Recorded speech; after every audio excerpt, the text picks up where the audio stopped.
Okay, welcome everyone to the stream. Let me this time put the microphone a little bit closer to me because some of you were telling me that there is some sound issues. I'm gonna buy the correct handle for the next stream for sure, but this time it will be it like this week. But for the next week, I will have invest a little bit for the mic quality for sure. So let me quickly rearrange it a little bit maybe. All right. So today's plan is just starting the series about beyond XSS. This series do explain a little bit about browser security, XSS as a whole. It is very in-depth series about client-side bugs. So we were already exploring a lot of things about XSS, but we still gonna even broaden our knowledge because this series have some extra explanations, and then they will also delve into other topics like way different attack vectors, like different attacks on the client side as well. So I guess that's gonna be interesting journey. Hopefully we could go through this series as fast as possible.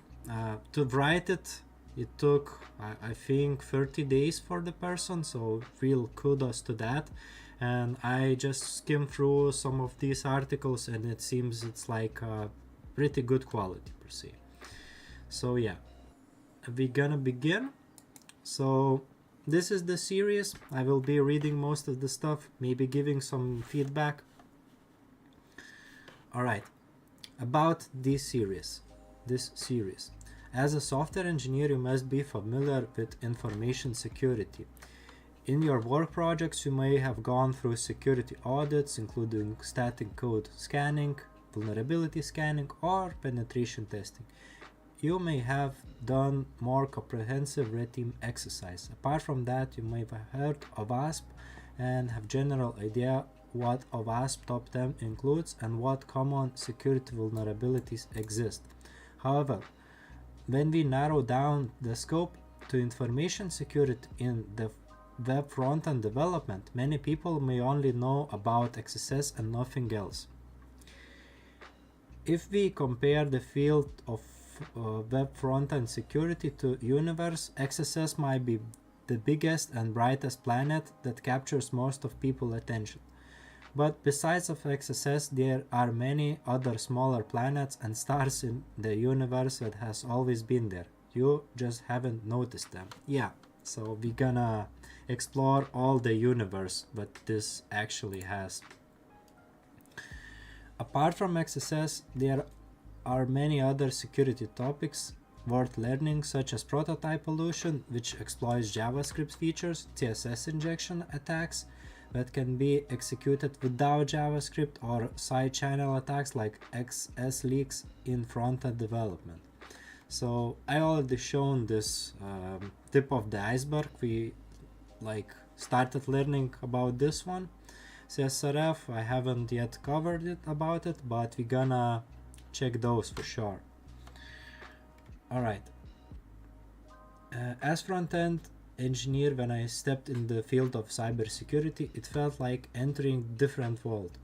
In that world, I saw familiar HTML, CSS, and JavaScript, but they were used in ways I have never seen before.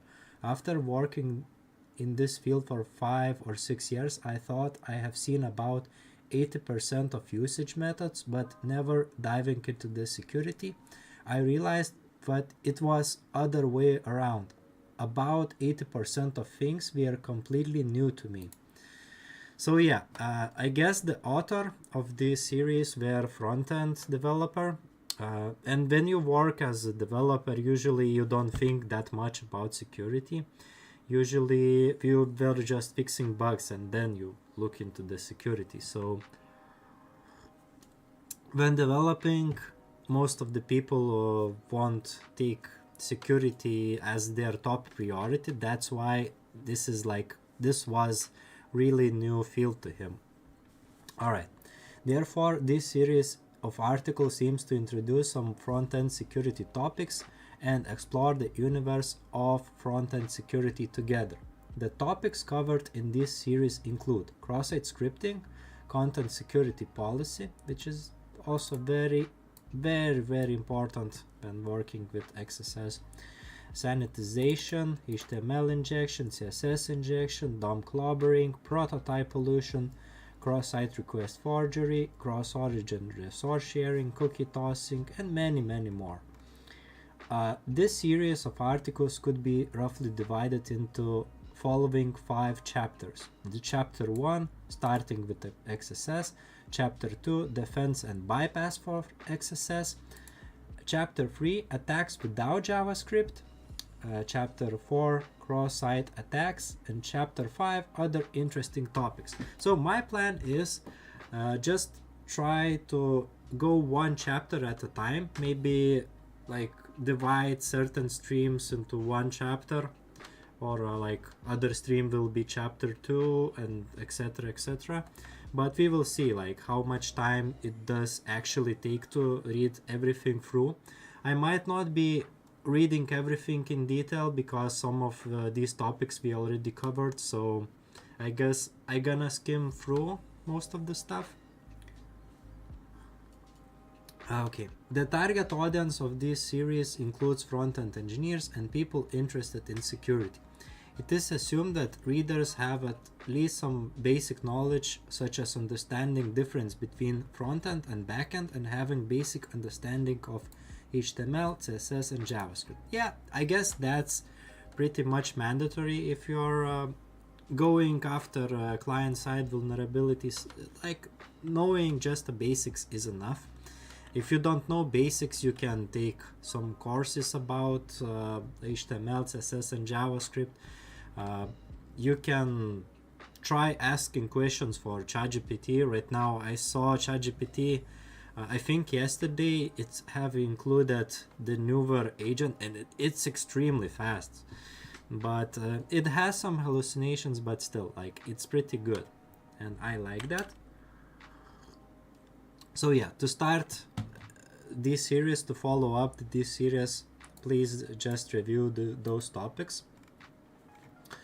All right, in the world of security, knowledge is crucial, blah blah blah.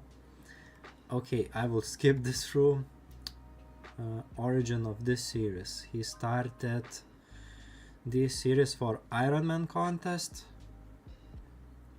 It is competition when you need to publish articles continuously for 30 days. Yeah, as I said, this author spent 30 days to publish all of these series, so it's extremely in-depth. They have a lot of topics which we could cover, but I guess to read everything it will take way less time than to produce, so I guess we will see. We could complete it in 5 days, maybe more, maybe less, we will see. Okay, after completing this challenge, I extracted the content and built this website using Docosaurus for easier accessible content. Okay, about the author: he's from Taiwan, front-end engineer and cybersecurity enthusiast. Alright, and he has also the blog and Twitter, I think. Let me check if I'm following this guy. Okay, I will hit the follow because I really like the series. So okay, let's begin with chapter 1 right now. Let me, before going further, let me check a couple of things. All right. So the browser security model, I guess this is crucial thing to understand before you even diving in and the client-side security as well, understanding how browser security works. You don't actually need to go that deep, but having simple basic knowledge is very good. It could help you in the long run for sure. So When discussing web front-end security issues, we must first have basic understanding of core of web frontend. The biggest difference in web frontend is that the code runs on the browser. The browser is responsible for rendering HTML, parsing your CSS, and executing JavaScript in the code on the page. So yeah, everything happens in browser. That's why it's called client side, because browser is the client for the server. For web frontend, its execution environment is the browser.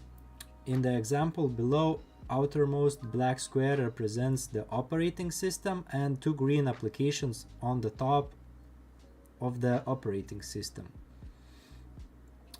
The one on the right represents the browser.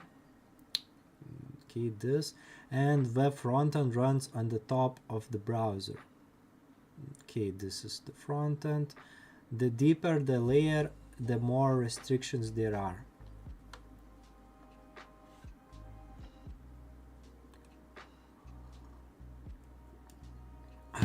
All right. It is important to remember this point in order to understand why there are things in the web frontend cannot do. It's not that I don't want to do it, but the browser does not allow me to do it. So yeah, having some knowledge what is the browser could do and could not do is like mandatory. It could save you a lot of time, because if you understand what you cannot do, you will like skip testing some weird payloads or something. So it's pretty good for a time saving perspective. For example, the backend server can easily perform file read and write operations, but it may not be achievable in the web frontend. Why is that? Because the browser doesn't allow us to do it. Why I can see others implementing features about fill in everything, but I can find way to do it in the front end. It's very likely because the browser does not allow it.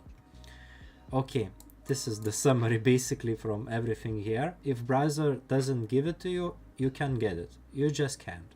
Yeah, this is really like the keynote what you could take it from this like paragraph.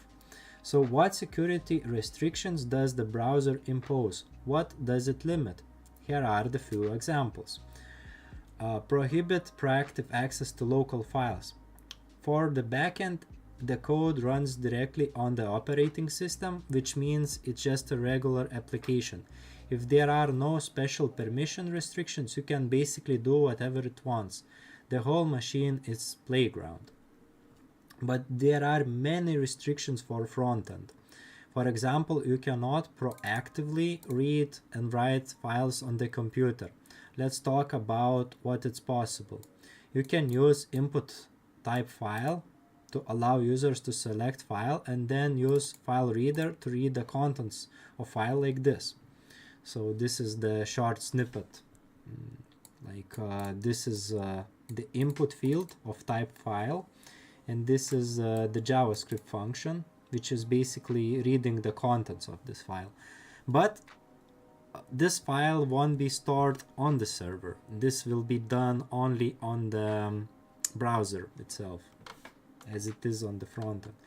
But you cannot directly use operations like fetch, file, data index to read files. If you do this, you will only see the error in the console. Not allowed to read local resource. File, data index, HTML. Yeah, that's exactly the case.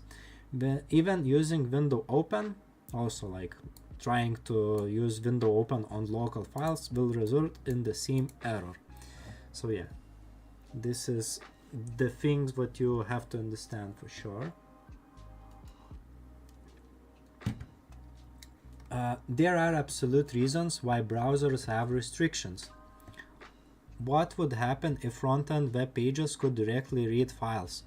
I could directly read your etc++vd read your SSH key, read your configuration files, and various files containing sensitive information. I could even find backup of mnemonic phrases for encrypted cryptocurrency wallets on your computer. This would be a big problem, similar to being invaded by malware.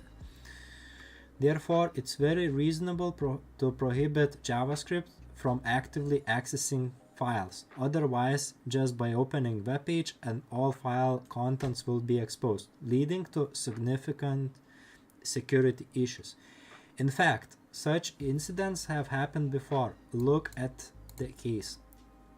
In 2021, Renva reported vulnerability to Opera bug bounty guest post. Like this is the post, which exploited a vulnerability in browser to read files. So the only way how you can actually to bypass those restrictions if you just find vulnerability in the browser itself, as we can see.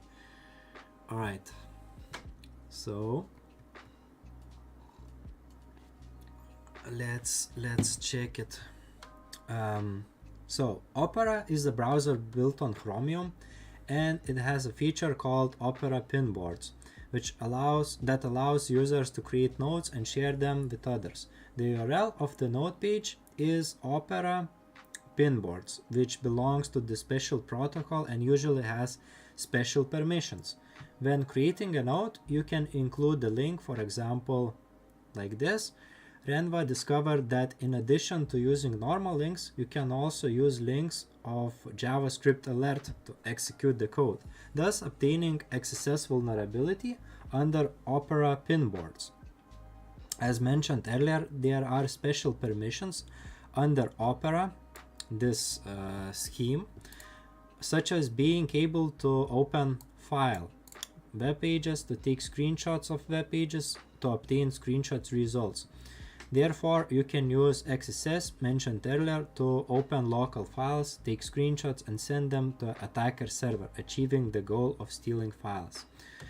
This bug was fixed within a day after it's reported, and reporter received 4K reward. Yeah, that's basically it. Like how if you find bugs like this, it's really serious. Some people, even I know, they are selling these types of vulnerabilities because browser vulnerabilities affect a lot of users. So there are some people called vulnerability brokers who are actually selling vulnerabilities either to governments or some agencies, and they, like, instead of earning 4K, we could earn even more, but it has to be very, very impactful vulnerability, and it's kind of gray hat area. So, but I just want to say that there is a market for that for sure. All right.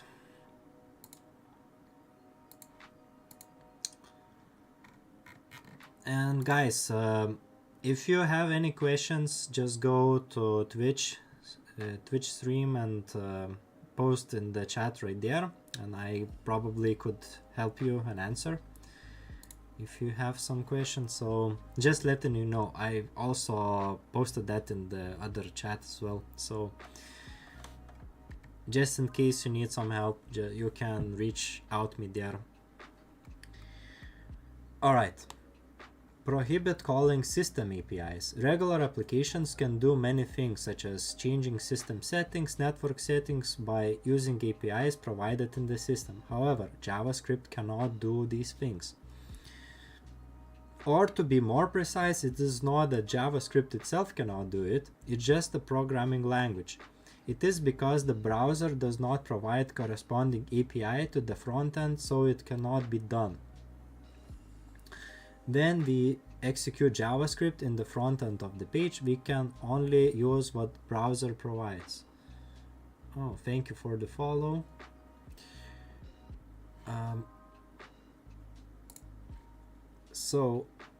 When we execute, for example, we can use fetch to send request or set timeout to set timers.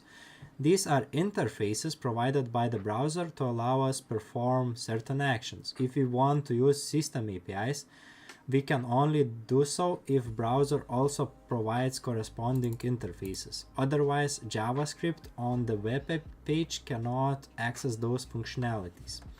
For example, the browser provides Web Bluetooth API for communication with Bluetooth devices. Therefore, the JavaScript on the web page can be used to develop applications related to Bluetooth.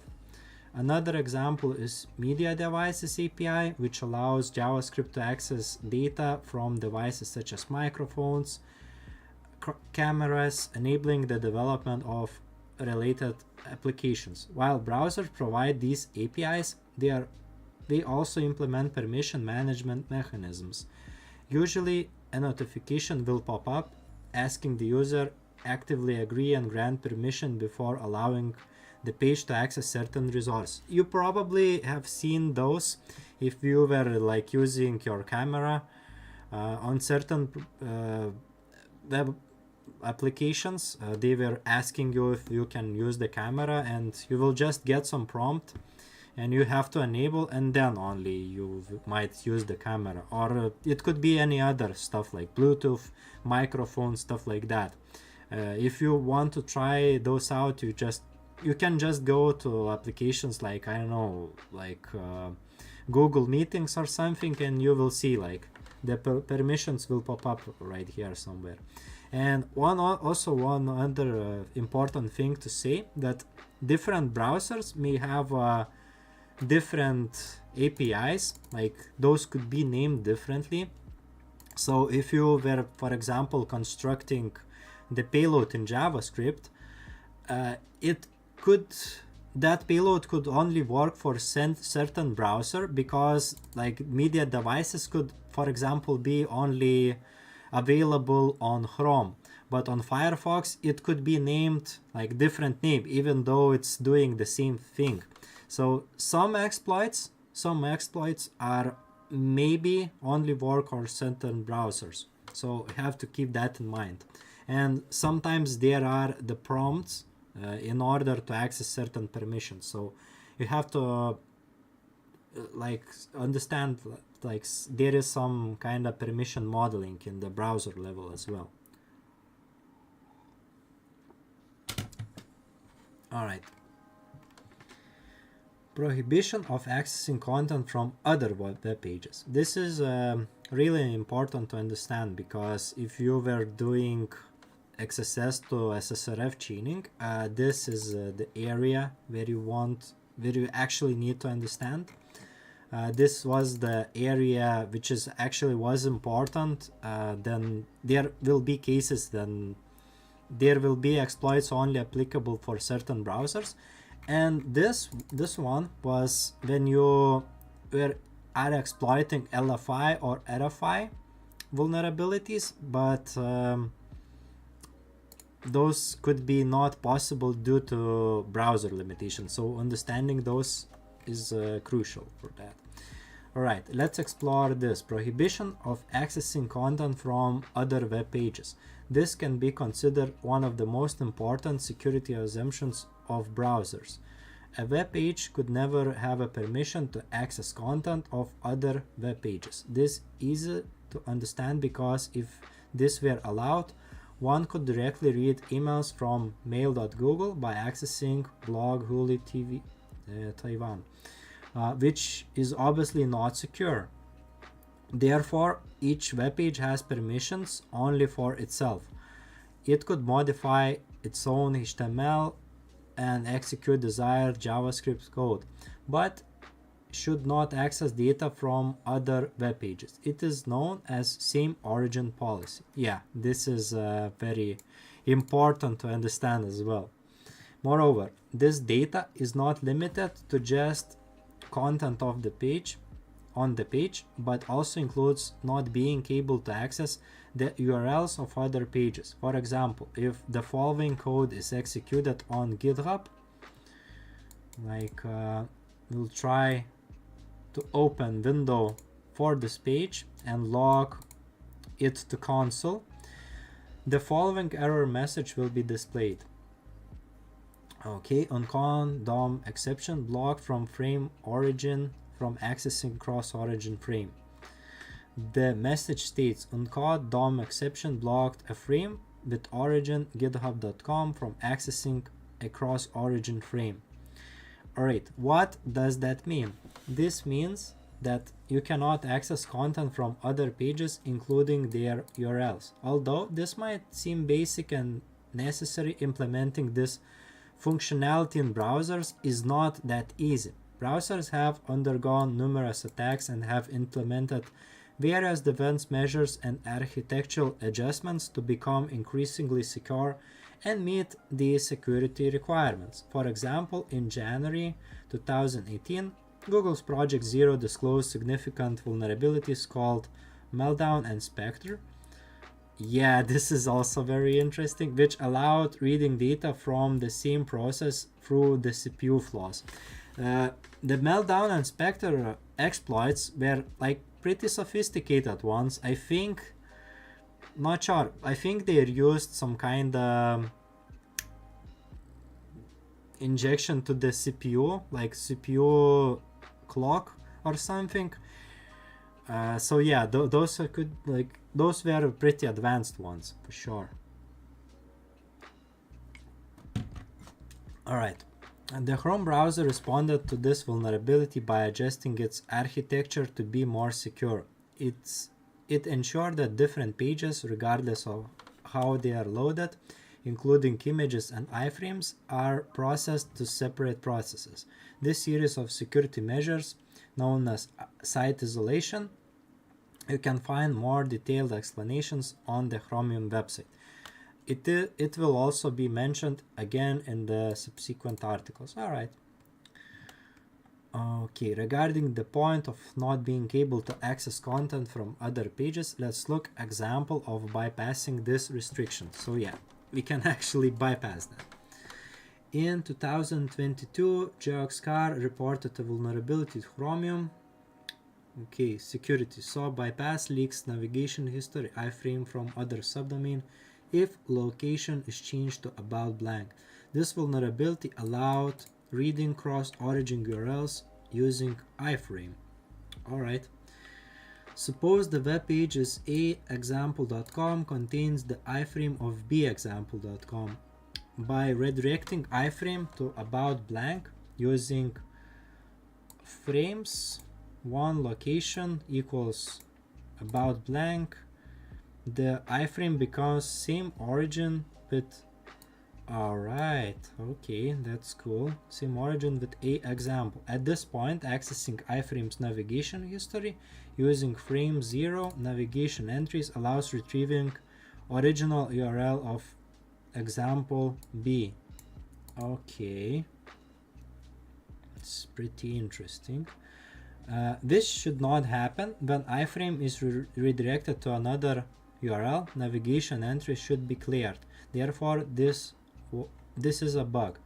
This is an example of bypassing same origin policy. Although it only allows reading URLs, it is still security vulnerability and earned reward of 2K. Okay. Well, this is not critical one because it's only reads URLs, but in case if there are some sensitive information in URL leaked, well, yeah, it could be chained, but it has to be chained with something to be a critical one. Alright. Conclusion. The main point of this article is that if browser doesn't give it to you, you can simply get it. You can simply get it. This is the key difference between front-end development and other execution environments. Conversely, if you manage to obtain something that the browser doesn't provide, it means you have found vulnerability in the browser, not in the web page, and you can report it for reward. How and becomes same origin? I don't know what you meant by that. Probably the Twitch was redacting your question. Could you try again? Alright. Okay, so the most severe, what is the most severe browser vulnerability. It's the one that allows attackers to bypass browser restrictions and perform actions that violate browser security assumptions. For example, as mentioned earlier, the same origin policy bypass could violate the same origin policy and access the data from other pages. Although the previous example only demonstrated the ability to read URLs, the more sophisticated attacks could even access the content itself. For instance, imagine opening this website to read my blog post, but behind the scenes my website secretly executes JavaScript codes that exploits same origin policy bypass vulnerability to read the content of emails of mail.google.com. Yeah, that's pretty cool.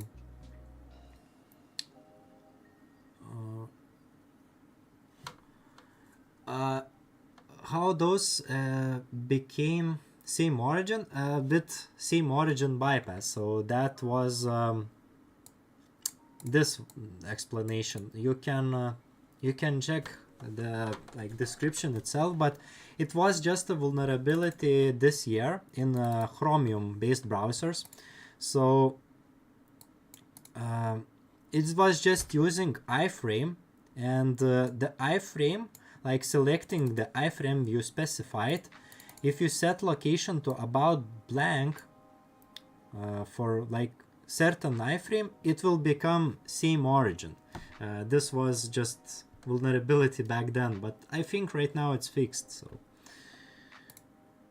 So if later on you will use navigation entries, you will fetch the URL of original like this one. So yeah, just by like specifying this with about blank, that was basically the bypass. But not sure which version was had this vulnerability. We could check this blog in more detail. Okay, this version was affected and the operating system was macOS. Not sure if it happens on macOS only or not, but this is the exploit itself. So it's basically just setting this to about blank and then like setting alert to the other page as well. This was just an exploit, and this was just iframe.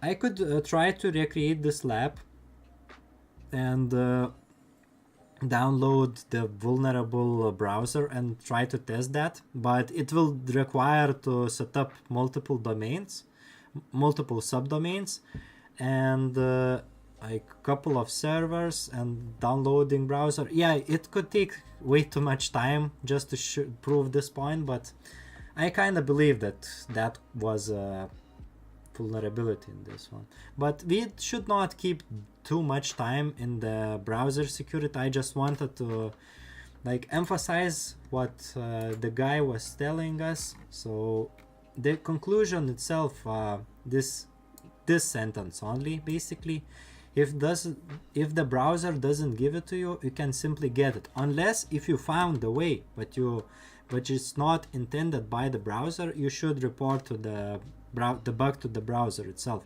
because it might not be the vulnerability on the web page. So yeah.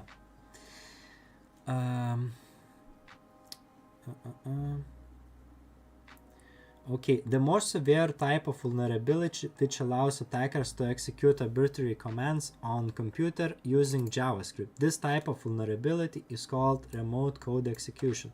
So yeah, technically you can even achieve remote code execution with JavaScript if the browser, if you also exploit the browser itself. So yeah, it could be as impactful as that. So let's provide another example. Suppose you visit my blog, read some articles, and then close the page. Okay, right now I'm pretty scared by this person. But Hopefully he won't execute the remote code execution on my computer. Okay, however, at the moment I can already issue commands to your computer. Ooh, scary. I can steal all the data from your computer or secretly install malicious software. In the past, there were some numerous cases of such vulnerabilities being exploited. Every now and then, browsers expose these most severe vulnerabilities. Yeesh. Yeah, if someone finds vulnerability like this, they will be awarded like 5-digit bounties. Seriously, crazy bounties. If something happens like this, it's like very, very severe. Imagine how much people are affected by that. As I said, like those could be solved to vulnerability brokers, and it's extremely crazy ones. Okay, as regular users, our best course of action is to update browsers promptly to minimize exposure to such dangers. In September 2021, the vulnerability which identifier was discovered. It is aforementioned RC vulnerability. By simply opening the web page using Chrome browser, the version earlier than this, the attacker could directly invade in your computer and execute commands. Jeez, that's crazy. Are you curious about JavaScript code? Typically looks like these types of attacks. How do they exploit certain functionalities to ultimately execute arbitrary code through browser? Below is one of the exploits of this CVE sourced from the GitHub. Okay, so let's explore the code maybe. This is just the head. It just has the script. Yeah, I guess that's okay. Let's see. GC. It looks like it is buffer overflow. I have some knowledge about buffer overflow. I have my OSCP, so I know a little bit about buffer overflow. It seems that this function, he is basically just creating a string with certain amount of characters. There is a lot of characters, as I can see. The code, I think this one, this is array of certain integers. It uses WebAssembly from that code. So it uses WebAssembly. WebAssembly is some kind of API, and right here the code, I think this is a reverse shell or something generated by, I guess it could be MSF Venom or something, or it could be even other stuff, but basically this should be like specific to the different user, because your server might have different IP. So I guess this is the reverse shell code. Like, not sure 100%, but at least what I'm seeing right here, this could be the code. It uses the module of WebAssembly, the instance of module. It uses some kind of exports. OB read. Okay, a lot of things are going on here, and some, I don't know, some variables are really easy. Like, looks like a minimized code, but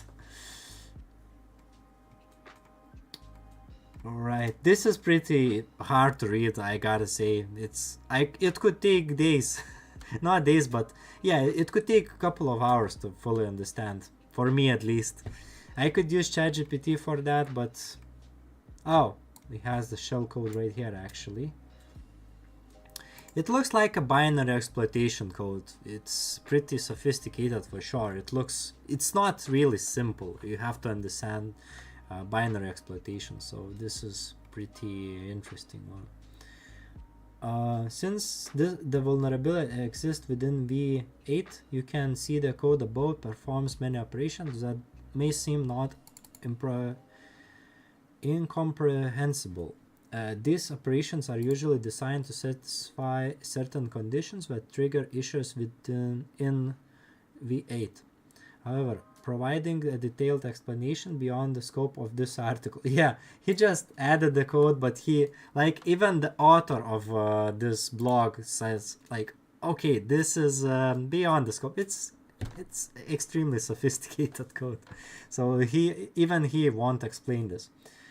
If you are interested, you can refer detailed analysis written on GitHub. Yeah, you can read it yourself, but yeah, it's gonna take way too much time, I guess.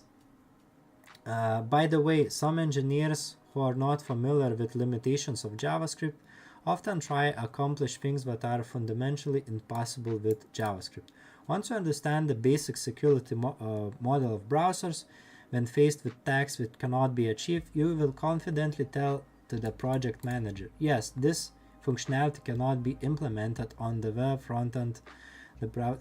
Yeah, if you are a developer, but if you are a bug hunter or a security guy, this is not the situation, but you might end up instead of searching everywhere for the ways how to call non-existent APIs. All right. So yeah, that's pretty interesting. Do we have time for another article? Yeah, I guess we will try this article and then we will see.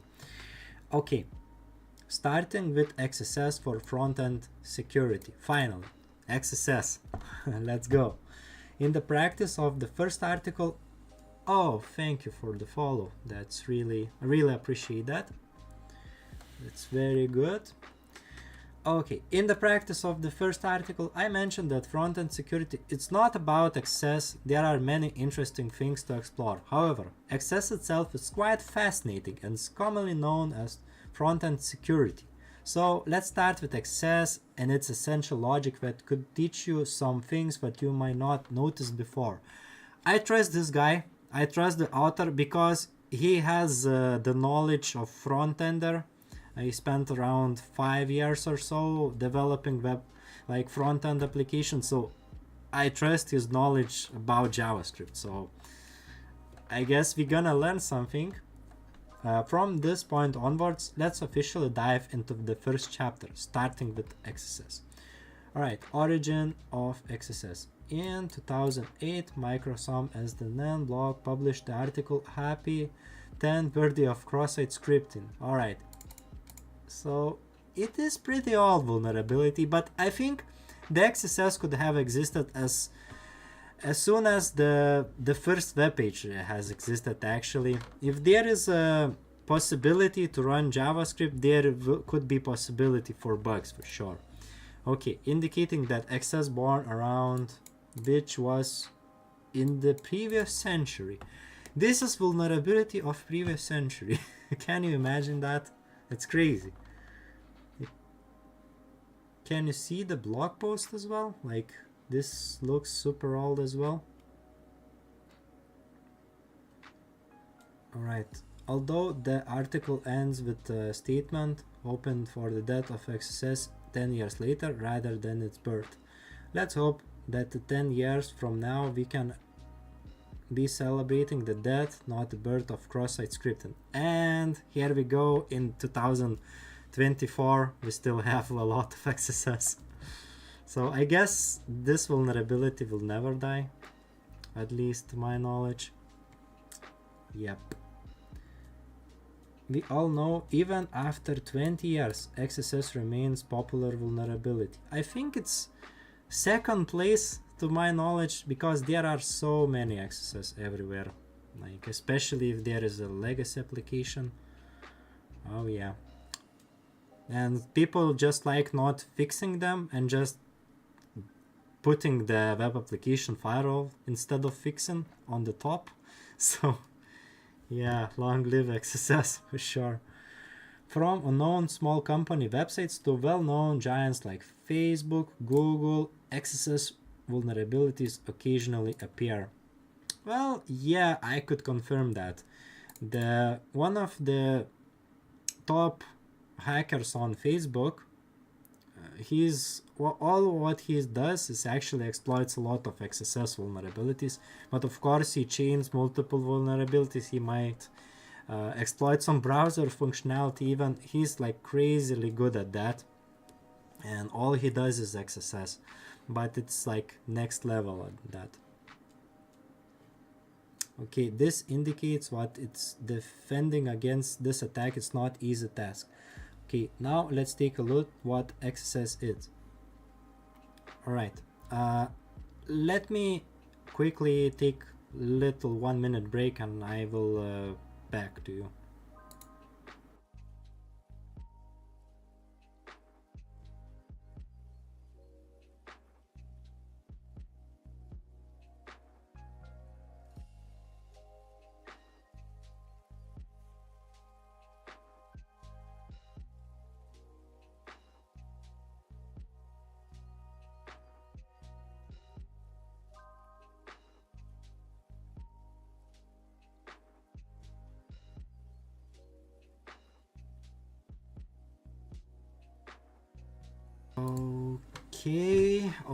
Okay, long live XSS. I'm back.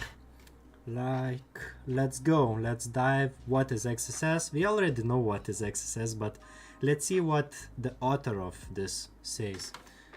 XSS stands for cross-site scripting. It's not called CSS because CSS already stands for cascading style sheets. Yeah, don't mix those two. From today's perspective, the name XSS might not be entirely accurate because many XSS attacks are not limited to being cross-site. I will explain the difference between site and origin later in the series. I already explained that in one of the streams as well, but just in case some of you have not seen that, we will still gonna learn this again. This is crucial knowledge in front-end security. In the simple terms, XSS allows attackers to execute JavaScript code on other people's websites. For example, suppose there is a website written like this. Okay, this is some PHP code which will basically use the get parameter from here, from the URL, and it will check for a name parameter value. And it will just echo out everything. If I visit index.php name Huli, the page will display hello Huli, which seems normal. But what if I visit the name and just inject the same simple XSS payload? It will become like this. Yeah, it's very easy explainable. The content inside script will be treated as JavaScript code and executed. An alert window will pop up on the screen indicating that I execute JavaScript code on other people's websites. Yeah, it's pretty straightforward.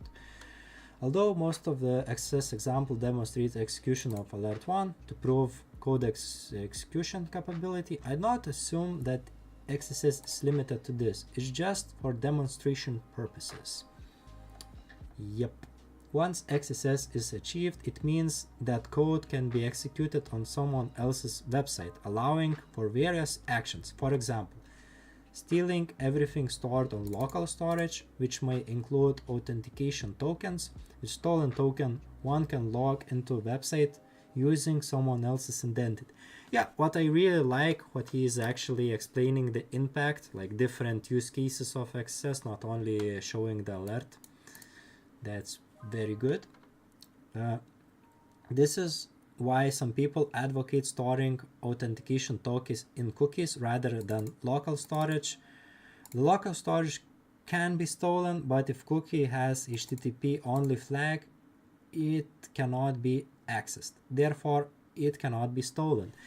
Yeah, but not always that will be the case. I remember when I was a junior developer, I did so many dumb mistakes, and one of them were storing cookie in local storage. I haven't thought anything about security back then, so the session was start right here. Yep. And even though if people are using cookies, it doesn't mean it could be safe, so look for this flag for sure. Okay, if website does not use HTTP only flag, one can use document cookie or the updated cookie store API to retrieve website cookies. Even if stealing is not possible, one directly use fetch to call APIs to see which functionalities could be manipulated on the website. For example, let's say YouTube has XSS vulnerability. Attackers can exploit its vulnerability to add or delete videos, steal viewing history or other data, and perform almost any action that normal user can do. Yeah, so it's just explaining that any website, probably if you exploit XSS, it could have different use case, but you have to chain with some other functionalities to increase the impact. So for YouTube case, like adding, deleting videos or stealing viewing history, could be pretty impactful. All right, so have you ever wondered why many websites require re-entering current password when changing passwords? Haven't we already logged in? Why do we need to enter it again? Do I not know my own password when changing it? Yeah, this is like security recommendation for sure. When you see the password change functionality, the email change, even two-factor or authentication token change functionality, prior to that you need to enter a password, two-factor maybe stuff, because there are certain things that attackers could do if you don't do that. So whenever you're testing website, whenever you're exploring main functionality, every time go to account settings and see if they ask for password or not. If they're not, just grab your notes and write down, because you have to remember that just in the future you might use that area to chain with multiple vulnerabilities. So let's go further. Okay, you definitely know your own password, but attackers don't. In the case the password change feature, the backend might provide an API called update password, which requires current password and the new password parameters. After authentication, the password cannot be changed. Even if attacker finds and exploits XSS vulnerability, they cannot change your password because they don't know what your current password is. So yeah, if the attacker, imagine there is no functionality when you are changing password, it won't ask you your password again. So what if the attacker finds XSS on the same website, imagine it's stored XSS, if you go to that endpoint when XSS is stored, what it could do, it would execute the change, like uses fetch method for the change password function, and it will change to the password that attacker knows, and basically it's account takeover, which is actually critical one, but not actually critical one because it might require user interaction. The only user interaction what it will be is just user going to the page which is actually vulnerable to XSS. The impact is really great, but like different programs will treat it differently. So yeah, unless it's vulnerability that affects every endpoint of the website, that could happen, and that could be achieved through cache poisoning vulnerabilities. So but I guess we gonna check that later. Not sure if in this blog series there is some explanation about cache poisoning, but we will see. All right, even if attacker finds an exploit access, okay, we've seen this. On the other hand, if the current password is not required when changing the password, attacker can directly change your password through XSS and take over your entire account. The auth token obtained through XSS has the time limit and will expire, but if attacker changes your password directly, they can use your account credentials to log in openly. Therefore, many sensitive operations require re-entering password or even having a second password, one with purposes being to defend against this situation. So not only limit yourself to account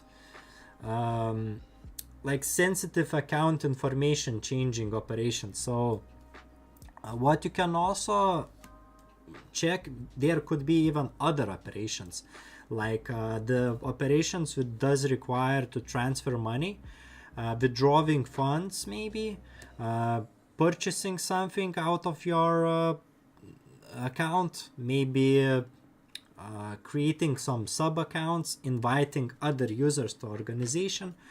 Those are actually in general just some examples. Of course, there are way more where it should require at least some protection, like password or something like that. There might be other protection, but sure, it has to be some like protections in place. It could be some serif token, for example. That is pretty good protection as well. So yeah. Sources of XSS. The reason why XSS issues exist is that user input is directly displayed on the page, allowing users to input malicious payloads and inject JavaScript code. You might have heard of several classifications of XSS, such as reflect, persistent, and DOM-based, but these classification methods have been around over 20 years and may not be suitable for today's context. Therefore, I believe XSS can be viewed from two perspectives. Okay. How the content is being placed on the page. For example, in the PHP example mentioned earlier, the attacker's content is directly outputted on the backend, so then the browser receives the HTML. It already contains the XSS payload. Here's another example. The below is the HTML file. Okay, it's just HTML file without any backend logic, as I can see. It has div element and it has the name, and there is the script function which will basically fetch everything from the URL search, and it will get the name parameter. Like if there will be a name, it will set it right here, so it will be reflected back instantly. So it's pretty straightforward, reflected XSS without any sanitization. Similarly, we can inject any content we want by using HTML index, HTML name, script alert, but this time the context is outputted from frontend using inner HTML to our payload to the page. So yeah. Then you are looking for some sensitive functions like this. You have to think about syncs. Syncs are actually dangerous functions which could be used. Usually, if you are using Burp Suite, if you're running the proxy, it will easily detect those in the most cases. So like those vulnerabilities could be detected by it. All right. What's the difference? The difference is that example above will not trigger alert because using inner HTML inserted script, it has no effect. Therefore, the attacker must adjust the XSS payload to execute the code. The examples mentioned earlier directly present the content from the query string on the page, so the payload of the attack is not stored anywhere. So if we want to attack, we must find the way to make the target click on the link with XSS payload to trigger our attack. So user interaction required, as I said. Of course, the other methods can be used to combine to lower this threshold, such as using shortened URLs to hide any anomalies. Yeah, URL shorteners is kind of tricky as well. In this situation, basically your attack target is one person.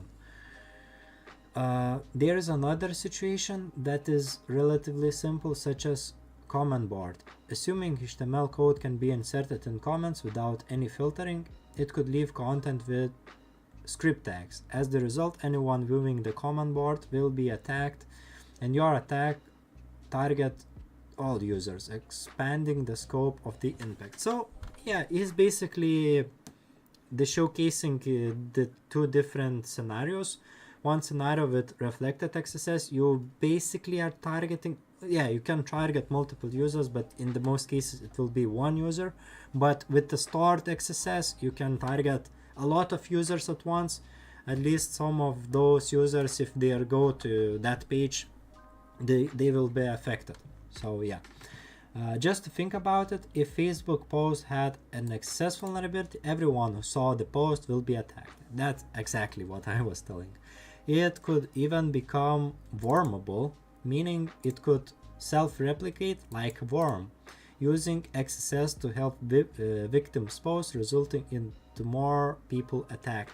Yeah, wormable XSS are serious stuff. I think there was vulnerable XSS before in Twitter, like now X, and oh no, it was in MySpace, but I think in in Twitter as well. Like I need to do some research for sure.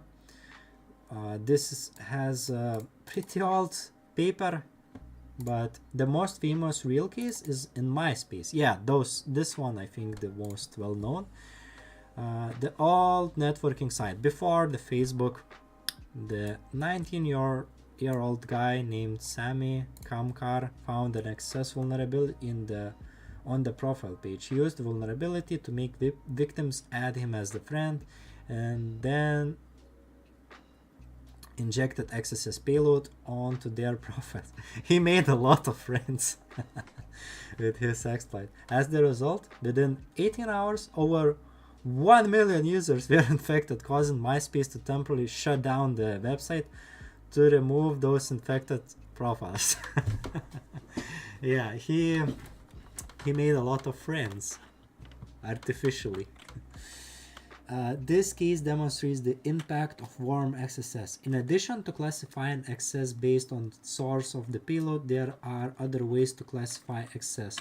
Below, I will introduce two additional types of XSS classifications. Though they are less common, it is still good to know about them. Okay, right now he's just classifying multiple stuff, I think. Blind, yeah, he shown the DOM-based, stored XSS and reflected ones. He explained mostly those. And right, self-XSS, guys. The self-XSS is actually has two interpretations. The first is attacking oneself, for example, opening the developer tools of the web page and posting JavaScript by oneself, which is form of self-XSS. Some websites specifically warn against doing this, like Facebook. Really? Huh. I don't want to open my own Facebook right now, but try console log maybe on Facebook website just to see it. Okay, I want to see it myself. Let me check. Let me quickly check. I'm pretty curious if that's the case.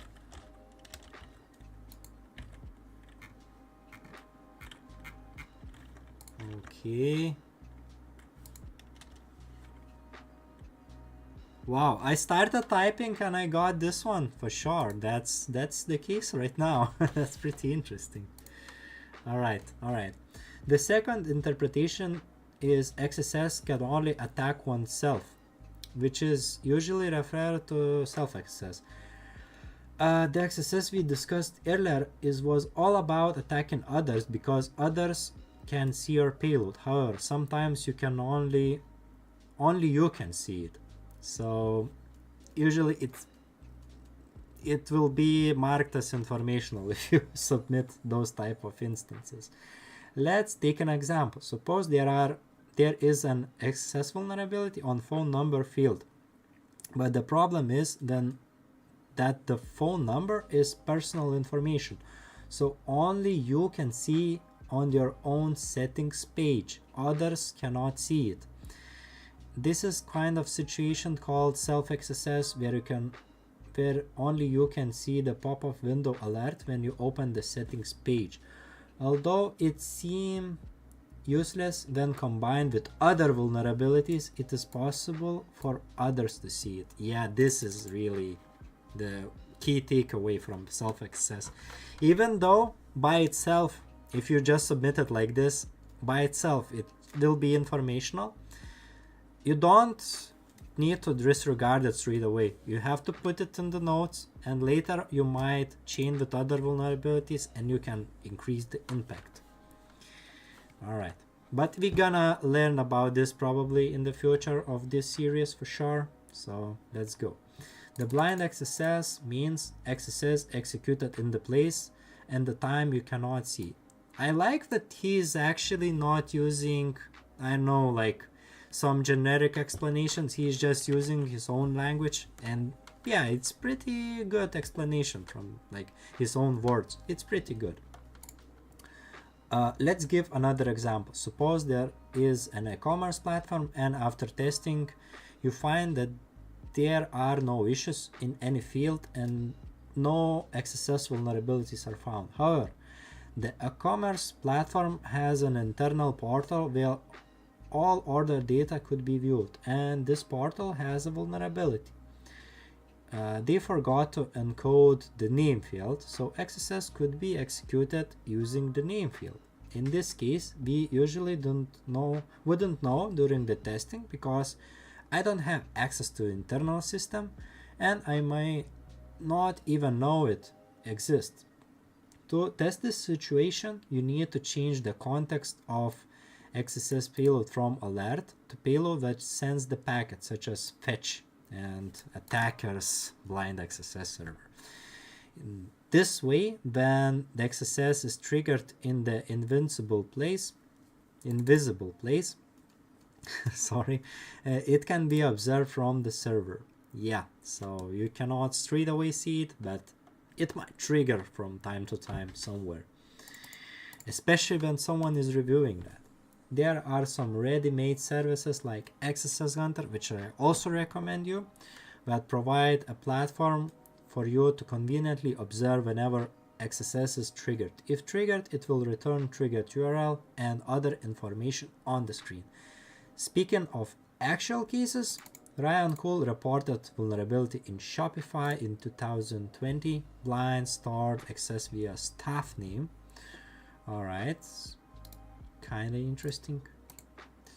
Let's see. Team, hey team, I found stored in staff name and the account, add staff account, first and last name. Okay, I guess that was first and last name field. I like usually those are really interesting. Your like personal information. Every time you should want to put payloads like this to your own XSS Hunter server, and I highly recommend setting up your own instance for sure. All right, they added an employee of Shopify's merchant portal and inserted XSS payload in name field. Although it did not trigger in Shopify merchant portal, it triggered in Shopify's internal portal, and they received reward of 3,000. And another interesting thing what I want to add on that as well, in order for it to trigger faster, you have to do some weird stuff. Either try to report your own account, either try to do a lot of requests, which will look like you're doing something malicious, or maybe you could try adding the credit card, which is actually invalid. This way you might trigger some, I don't know, internal systems what employees should take a look what you are doing, and then it will be higher probability that some employee will take a look into your profile or something. So yeah, this article is basic introduction to XSS, mainly focusing the impact and causes of XSS, also introducing the two categories of XSS, self-XSS and blind XSS. This is just beginning of XSS, and the next article we will continue to explore more different aspects of XSS. Before moving to the next article, think about what payload you would use to trigger XSS if you find injection point like inner HTML data. So I guess later on he will talk about DOM-based XSS. So we can skip through for the next articles. All right. Okay, I guess I'm gonna leave this for our next stream. So as I've noticed, usually for one stream it will take 2 or 3 articles or so. So I guess per one stream I will take a look into 2 articles, and in case some previous articles have some interesting points or interesting vulnerabilities, at the beginning of the next stream I will also showcase the lab. I will try to create the lab and showcase the vulnerabilities we explored in our previous stream. So I guess that's gonna be one of the things what I'm planning to do, as these series are pretty interesting and pretty in high detail, and I really like the way how the author actually tells us, explains everything. So that is pretty interesting. Okay, so yeah, I guess that's gonna be it for today. Thank you guys for being here. Thank you guys for participating. Really appreciate that. And for the next time, if you have any... Okay, I have a question. Does the two-factor authentication bypass through forced browsing could be reported? It depends on the policy of the program. Well, you have to take a look in the policy first. There is out of scope section. Sometimes they will mention which vulnerabilities they might not accept. You could give a try, but usually forced browsing will, for the most part, for the most programs, will not be applicable. I'm just talking from my own experience, but yeah, this you could give a try, but before giving a try, just check out of scope section. So that's my advice to you. All right, guys. It was on this stream.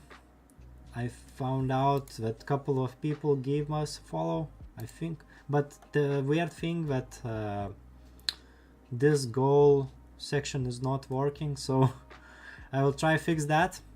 Every time something is not working. I don't know, technical difficulties every time. But yeah, it was my pleasure, and see you on the next